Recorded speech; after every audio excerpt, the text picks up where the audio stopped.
اب احمد رضا بریلوی صاحب المتوفا 1340 ہجری، یہ بھی تقریباً 100 سال پہلے 1921 میں فوت ہوئے.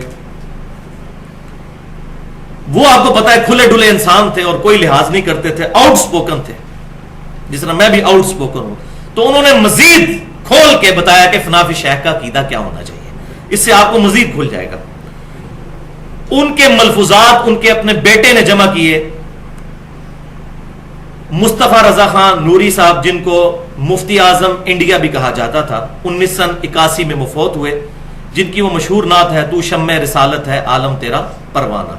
یہ ان کے بیٹے تھے، انہوں نے اپنے والد کے ملفوظات خود جمع کیے ہیں. لہذا وہ جو ایک تھوک کے حساب سے حسن ظن ہم نے رکھا ہوتا ہے کہ جی پرانے بزرگوں کی کتابیں چینج ہو گئی ہیں، یہ ان کے عقیدے نہیں ہو سکتے. تو اس حسن ظن کو میں بتا رہا ہوں کہ وہ حسن ظن اتنا بھی سیدھا نہیں ہے. اپنے بیٹے نے ملفوظات جمع کیے، ہمارے جہلم شہر سے بھی بک کارنر نے چھاپے ہیں، اس کا پیج نمبر ہے 152 اور حصہ ہے دوسرا. اور یہ ملفوظات اعلی حضرت .net ایک ویب سائٹ ہے بریلی کی، خود ان کی اپنی جو لڑی آگے چل رہی ہے ان کی اپنی ویب سائٹ، اس پہ بھی اس کی سافٹ کاپیز رکھی ہوئی ہیں، کوئی چینج نہیں ہے جو میں پڑھنے لگا ہوں.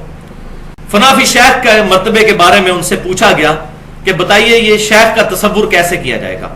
تو فرماتے ہیں ارشاد، یہ خیال رہے کہ میرا شیخ میرے سامنے ہے اور میرے قلب کو اور اپنے قلب کو اس کے قلب کے نیچے تصور کر کے سمجھے کہ سرکار صلی اللہ علیہ وسلم کے قلب انور سے انوارات چھلک کر میرے شیخ کے قلب پر اور وہاں سے میرے دل پر آ رہے ہیں.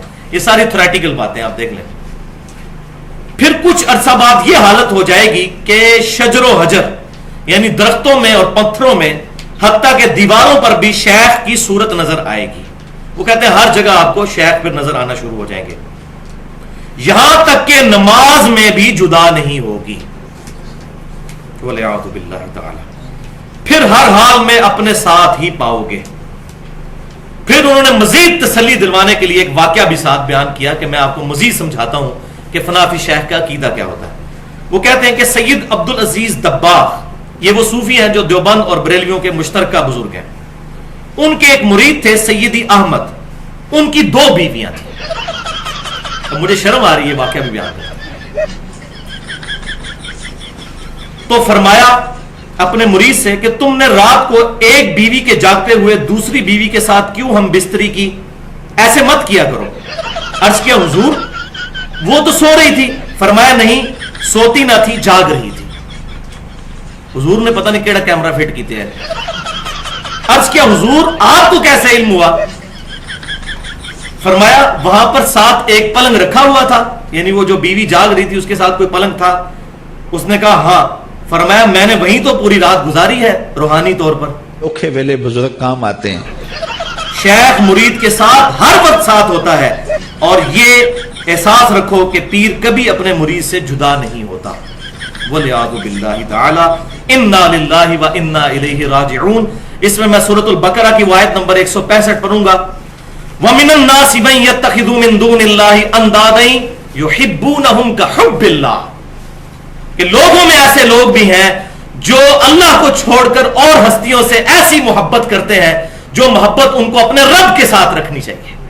وَالَّذِينَ آمَنُوا أَشَدُّ حُبًّا لِلَّهِ. اور ایمان والے شدید ترین محبت اپنے رب کے ساتھ رکھتے ہیں.